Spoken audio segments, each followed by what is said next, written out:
Hello Game of Thrones fans, here we are back for another little series on the channel. We're covering the 401 Games monthly Game of Thrones the card game tournament. We're now in second edition here, so this is November's tournament 2015. And on the left we have in this match Chris playing I believe Matthew on the right, which we just saw there. Yeah, so Matthew on the right, Chris on the left. Chris I just met at the tournament. Sorry, I didn't catch your name there off the top of my head that quick. But Matthew, I know he's a 1.0 player from a couple years ago. He played for a while, then he basically disappeared over the last year. But here he is back for Game of Thrones 2nd Edition. Glad to have you back, Matt.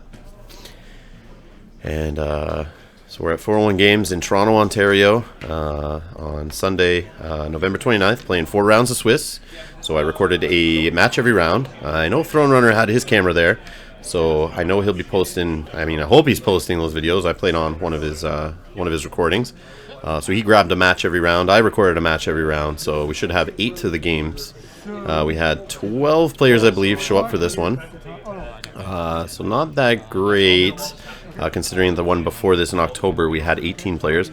But I think it's due to not having the winter kits yet. That usually, when they don't have prize support other than store credit, it doesn't seem to really draw as big of a crowd. So hopefully they get those kits in for the December and or January tournaments, hopefully. So for setup here, we have Matthew playing a Vanguard Lancer, and a Bastard in Hiding, and Shireen Baratheon and a King's Road. And we have Balon, a Salty Navigator, and the Sea Tower out in play for Chris. And we have Filthy Accusations, plot flipped by Matt, which has knelt Balon. And we have Commodore Westeros doing Military Claim on the left there. So Chris is playing House Greyjoy, Fealty. So he won't have many neutrals, but he'll pure Greyjoy deck here. And Baratheon Fealty, same thing, but on the Baratheon side. So it's the classic Baratheon Fealty deck we've all been hearing great things about since the game basically released. So there'll definitely be some kneel here, as we see both of Chris's characters have been knelt already before even getting going here. So we got Melisandre already out, already doing the kneeling. And Balon's getting milk of the poppy. So it looks like Matt's having a great start here, but we'll see what Chris marshals. So Matt passes over to Chris. It's Chris's marshal.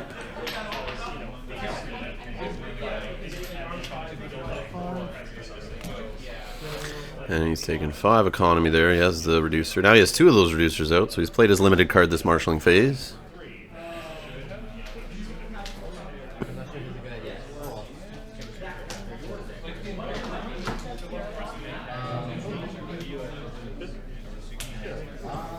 And like I've said in the last few videos, if you're watching this basically around when it's posted, December 12th, 2015, we're having a 12-hour live stream starting at noon Eastern Standard Time. So stop by for that stream and watch us have fun celebrating over 1,000 subscribers reached on this channel. So if you haven't subscribed, make sure you subscribe and support the channel. Alright, so we are... Oh, something big's coming. Looks like he's spending 4 gold plus 2 reducers, so 6 costs. 7 costs because of fealty. And we have a duped Euron Crow's Eye. Big boy has hit the table. And it looks like he's going to hold a gold here and pass it back to Matt for challenges.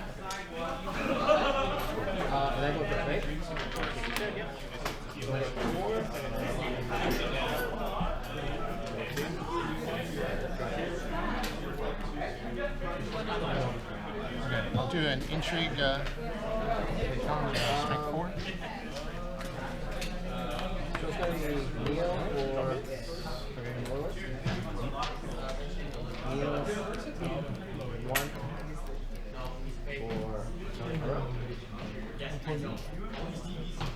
So it looks like Euron Crow's Eye is blocking an intrigue challenge here. And it will get Euron Renown and should do some pillage. And then I get a location out of your discard. So ours is the Furies, discarded off the top of the deck. And it looks like the King's Road pillaging cycle has begun.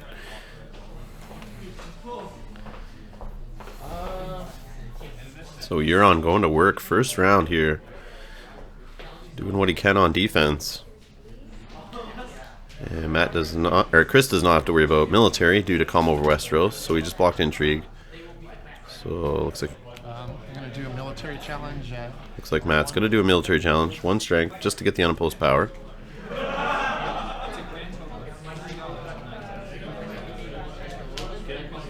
He's just double checking his hand, and we got a power with Shireen Baratheon to get him unopposed, no claim, but he's up on the board, 2-1.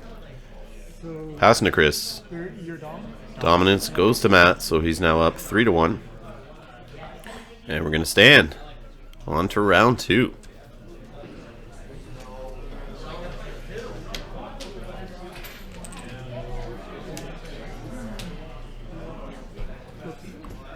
What do we think Baratheon feels he's going to drop here? Another Neil plot? Calling the banners. Noble cause, drop in Robert or Stannis. Let's see what he got here. Let's see what he's got.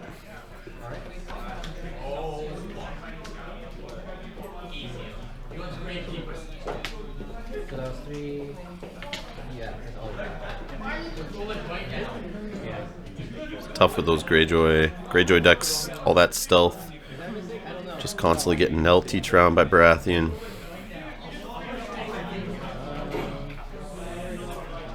Hopefully Chris has some seals of the hand in there so he can slap one of those on Euron or Balon and get them standing. So we have a sneak attack on the Greyjoy side of things and another filthy accusation. So I was right on that. Second Neil blot. Looks like Euron's gonna bow down. And Milk of the Poppies is gonna stick around for a little bit longer on Balon here, so he does not have his ability that lets him basically negate any characters in the challenge who have less strength than he does when he's attacking.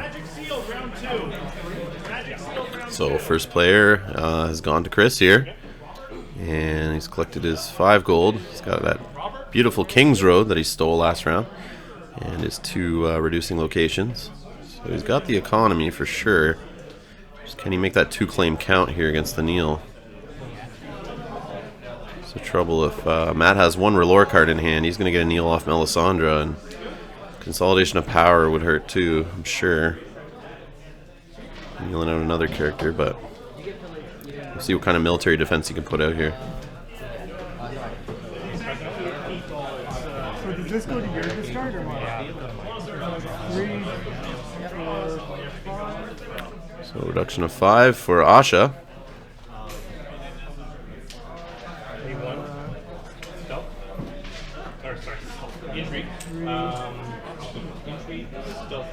There's that seal of the hand we're talking about.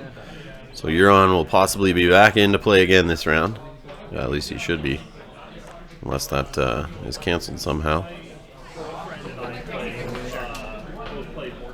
Another thing with those seal of the hands. Don't stand your character until you need him. Absolutely need him. You do it too early and they're a target of a second kneel possibly. So you gotta watch out for that.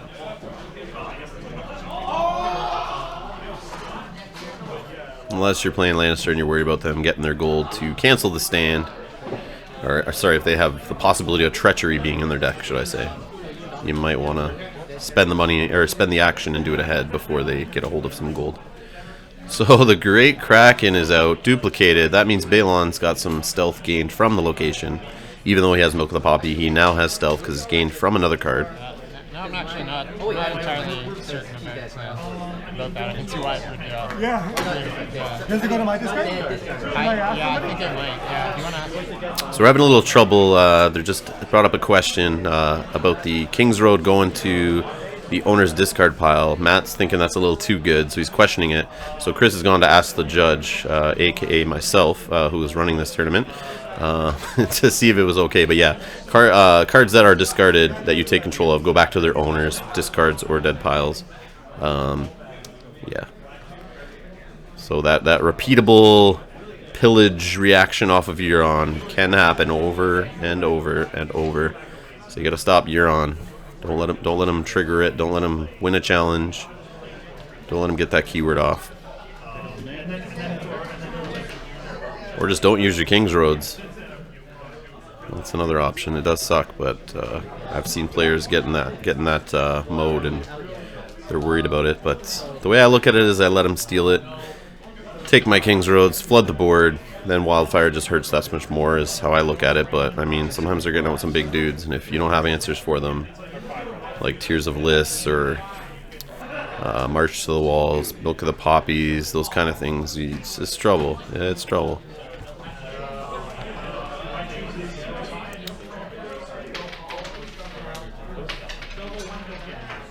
So what's Matt's answer here for having Asha and a soon-to-be standing Euron and a stealth Balon?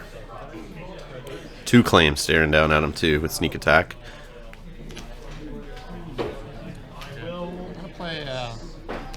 Yep, there's a Consolidation Power where it's going for Asha, that's for sure. It's the target every time. She will gain a power. I think you get to choose. Oh no, whoever you kneel gains the power. Yeah.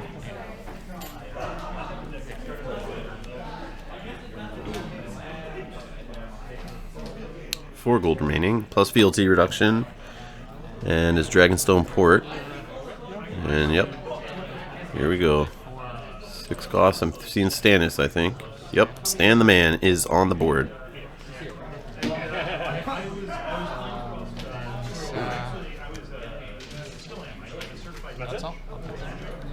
So back to Chris for challenges here. Let's see what he does with this 2 claim.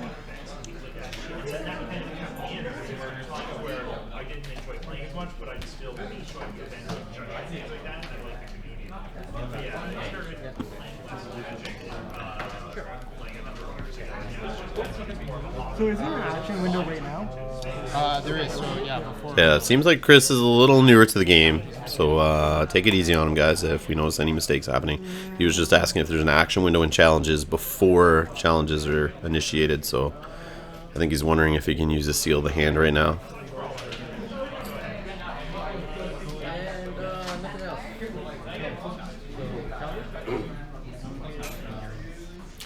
So Euron has stood.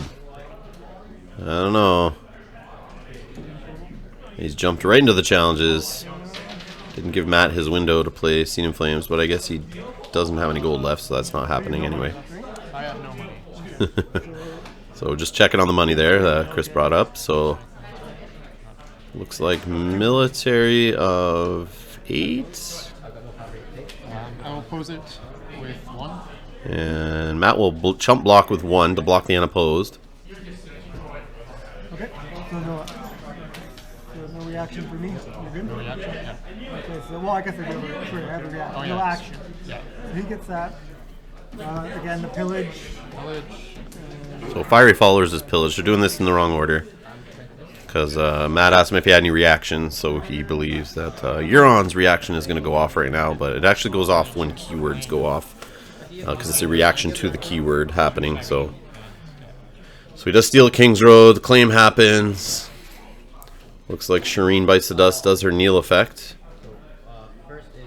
Take out Balon, and the Lancer goes away. So 4 characters knelt out on Chris's side. That means only 2 are standing if Stannis is still in play during the standing phase. Here we go, an intrigue challenge with Melisandre. Gets a put to the sword. Oh no! One I didn't like. Do you want to take any other card? And Chris doesn't sound too happy about that. He'd rather have any other card in his hand gone instead of that, he says. And you have no money as well. Right.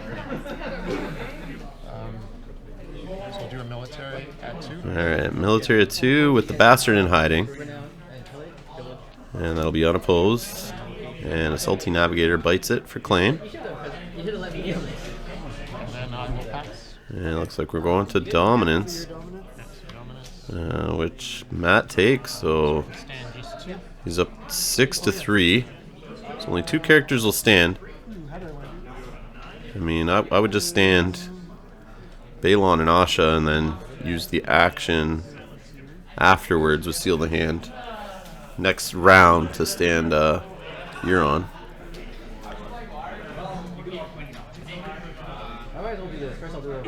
So Euron's chosen. Balon, since he's milked, is going to sit out, I guess. And I mean, it's not a completely horrible choice. What do I know? You guys let me know below what you would have done there. If you would have stood Balon, or I definitely would have stood Asha. I don't know about Euron just because he's got the attachment. The attachment does stand. It's not affected by Stannis' ability. That only affects characters. So, but having that stealth off Balon, that would have been nice too. So just give more targets for the Neil. If Matt has any Neil left, he's got to have a R'hllor card to do any more Neil. But he could have a Consolidation of Power, I guess, to Neil Asha again. But he definitely doesn't have another Neil plot, that's for sure. So he's going to remove an attachment. So I get the call. So I'll go first. Okay, so I guess the right call was standing Euron. And I'll discard And so Filthy Accusations will kneel Stannis, and the Seal of the Hand will go away.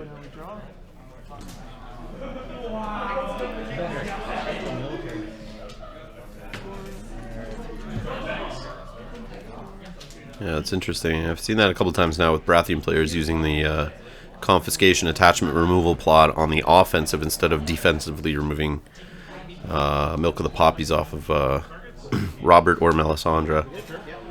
I find they usually save it till that moment. So it looks like Chris is going first here. We got Theon out with a dupe. And he's going to sit on a gold.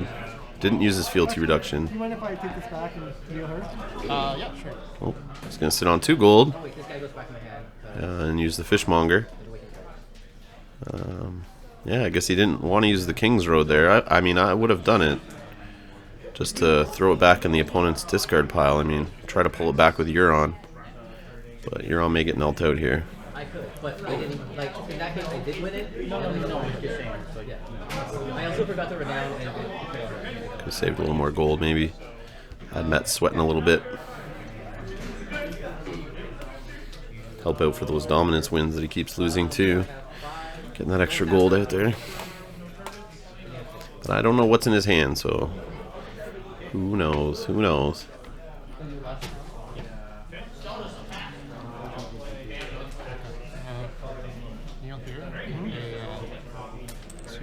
Alright, so we have Selyse Baratheon, who is a R'hllor card, so Melisandre will trigger, and there goes down Euron, so...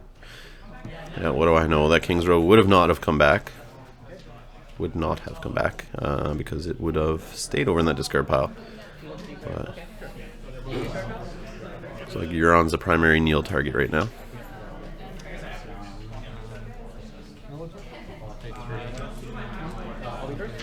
Alright, so the red keep is in play, which is going to give +2 to power challenges on Matt's side when he has at least 1 character participating.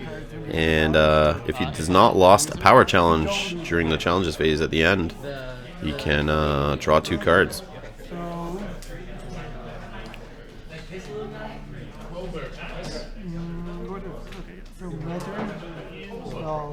So military stealth in the Bastard and hiding using Asha, which is a good call. So Asha will stand, no defenders, and drawing a card off Great Kraken. Don't forget your unopposed power, Chris. And he misses the unopposed power. That's too bad. And we claim a Bastard in hiding.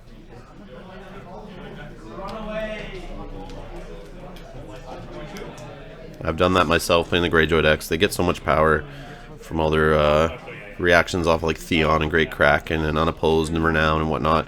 You sometimes just forget to grab 1 or 2 here and there if you're not paying attention and you do it too fast. So slow down to try to catch all that. Don't be afraid to stop the opponent from rushing to claim and whatnot. Just slow it down, make sure you go through the reactions and get your unopposed bonuses. So it looks like we have power with double stealth from Theon and Asha.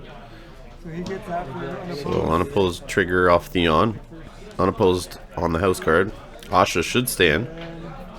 Unopposed that procs again. Grabbing another card. Don't forget to stand Asha.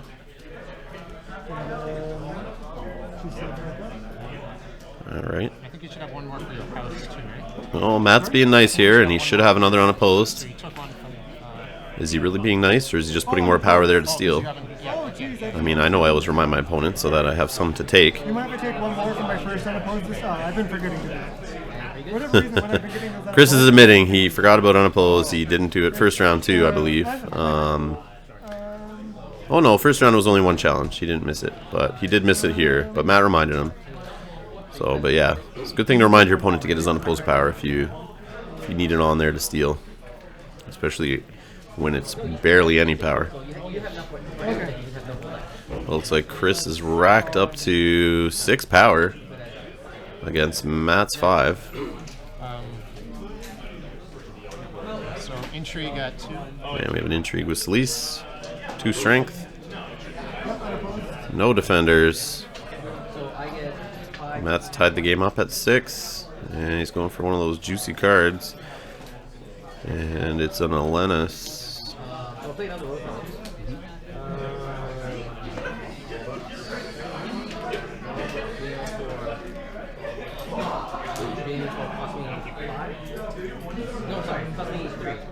And power at 6. So power challenge is 6 with Melisandre. And you throw Asha in to block the unopposed. And no defenders. So claim's been taken. Matt's up to 8. Chris is down to 5.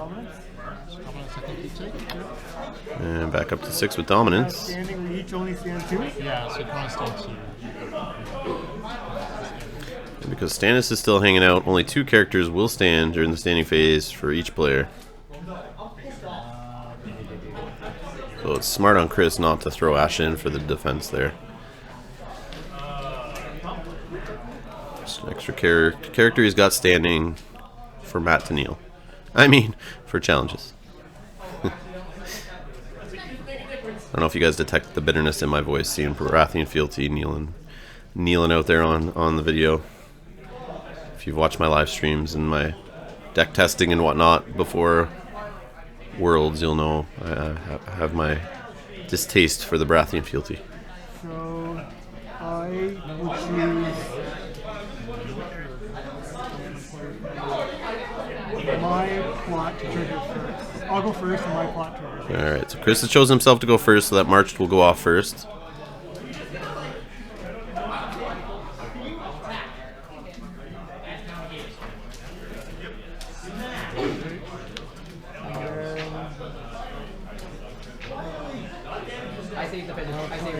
Who do you wildfire here? Balon, that's tough.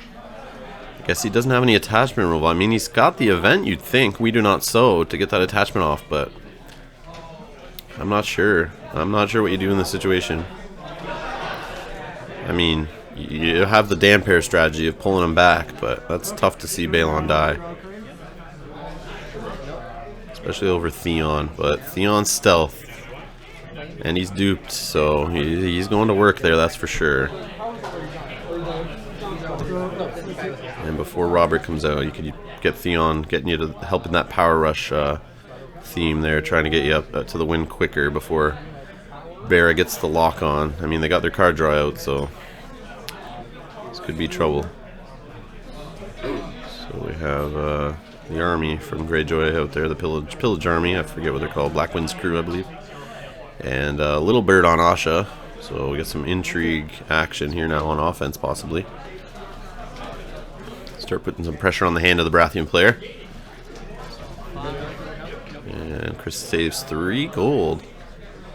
Just waiting for that put to the sword to smash Melisandre or Stannis in the face. Hopefully he digs into it, drawn with a great crack in here. Another Dragonstone port, so economy not an issue on either side of the board, that's for sure. It always seems to be the thing with Fealty. You know, squeeze out that extra character or location you need. With that reduction of 1, it goes a long way, that's for sure. I was all about Fealty when the game first released at Gen Con. I was Fealty, just the resource advantage there, the efficiency, just that those plays when you can play that plot, you know, that you wouldn't think you'd be able to slap a Tywin on the board and bam, just because of Fealty you get that extra discount to get him out. Just feels so good. But yeah, then I shied away from it for the banners for a while, but I'm starting to come around to Fealty again. And as we get new cards from the new chapter packs, that should definitely help fill in the fealty gap, hopefully. Give us some more options there, make the houses a little more stronger on their own without needing banners to fill in the weaknesses. But I'm not complaining about the banners, I do like that too. So Robert Baratheon has come to party, and we have a Scene in Flames.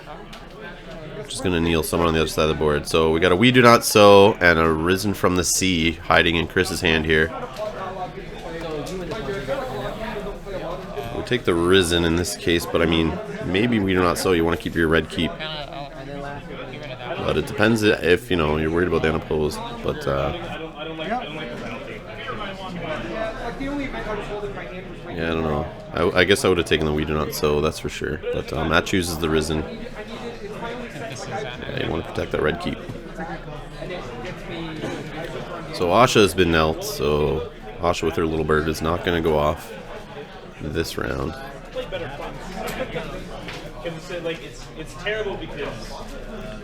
So it looks good for Chris. If he can get a military challenge off, he'll be killing either Melisandre, Stannis, or Robert.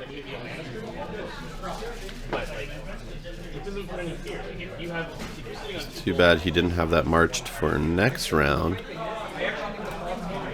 That would be awesome, but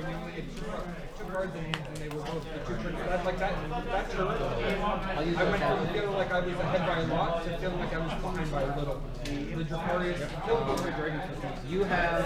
I had to. You what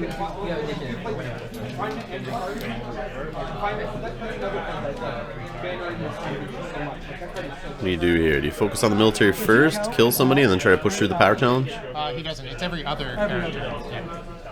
Yeah, so we're just checking Robert's strength there. So he's at 6 right now, due to Asha being knelt, giving him a +1.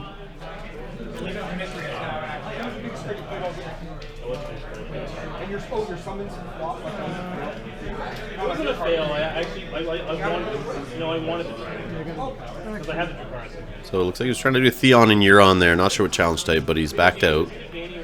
I'll redo it. I'm not sure what that the Blackman's crew. I think they're 3 strength. But then with Theon stealthing out Robert for a military challenge.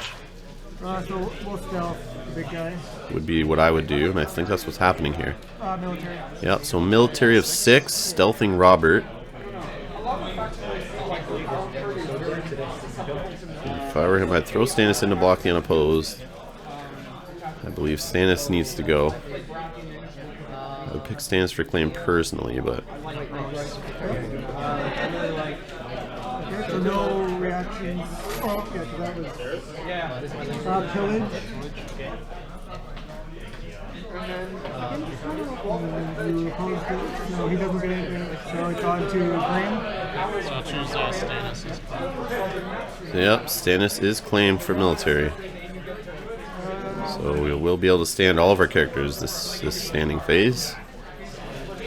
Stannis lock has been broken.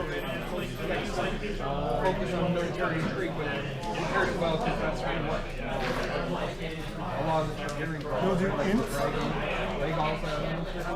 So intrigue challenge with Euron for 6. Eyeball, whatever it is. And Chris is calling it an int challenge, so I believe he's an octagon player based on that.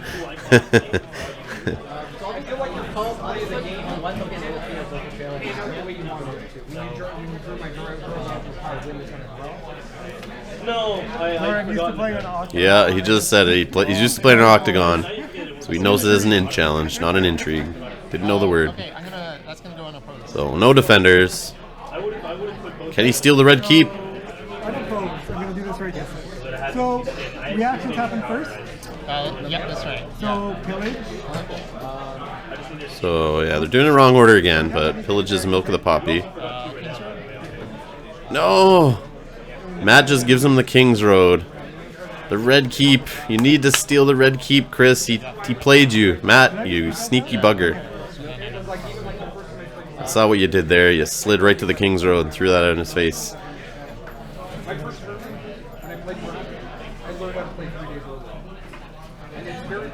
But yeah. And it looks like a little finger was taken for intrigue claim.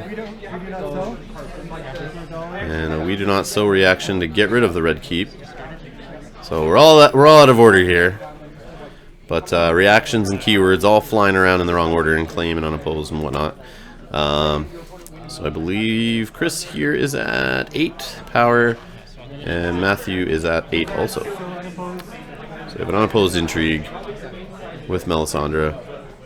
I think Chris is empty-handed right now.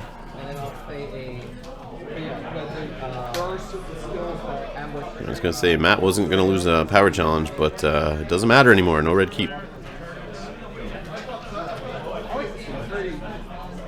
Yeah, to steal a red keep from Baratheon, use that +2 power bonus on your side. Definitely helps keep the card draw out of Baratheon's hands. Oh, you did power.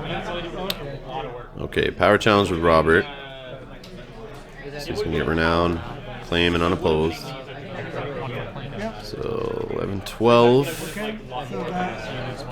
Oh, I took it off. Yeah, just making sure they took the power off there. That's the end. So 12 against 7 in power here. And dominance to bring Chris up to 8. So 12 to 8 for the Baratheon player. Making lots of stupid mistakes. I forgot to take that with the unopposed. I did an intrigue challenge without even realizing the other cards. Yeah. Yeah, they just realized he forgot a great Kraken trigger there on his unopposed intrigue challenge. But I guess you could have done power military instead of intrigue. Yeah, that's probably.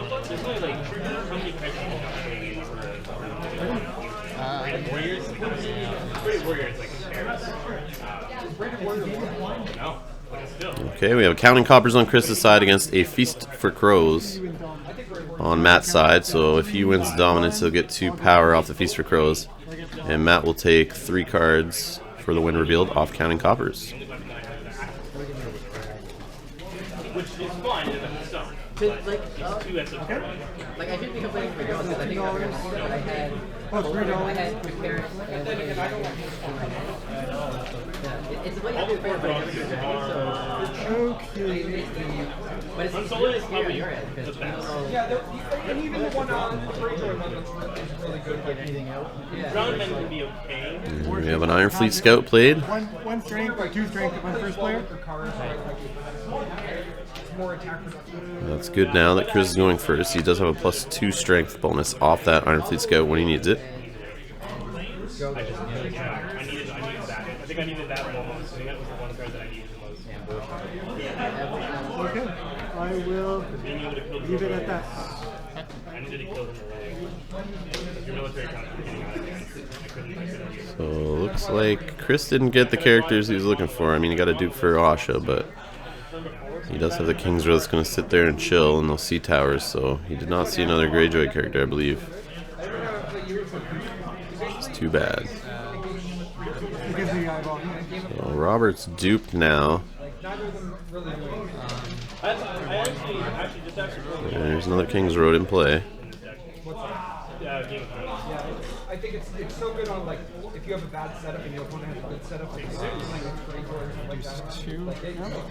I honestly think I can stay good. And we got Maester Crest now for some protection against condition attachments. I had that.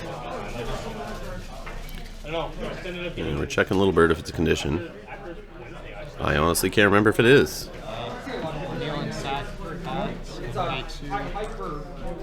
And here's Littlefinger.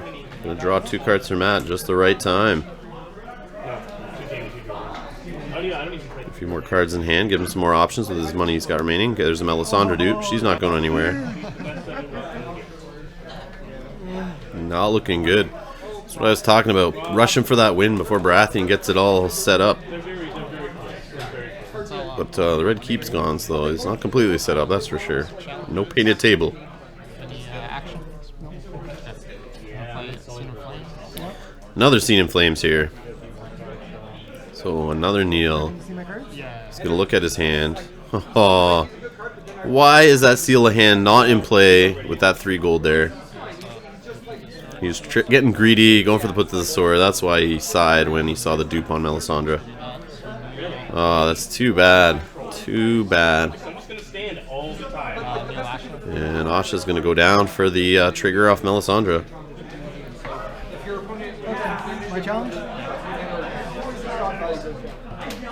military? So if you're not doing challenges, you're not playing the game. You don't have to play the game to win the game. That's the thing. Like the chamber, like that's how you win the game. You win the game with drawing more cards. So yeah, Little Bird is a condition attachment, but we have past marshalling, so Crescent's not going to discard it.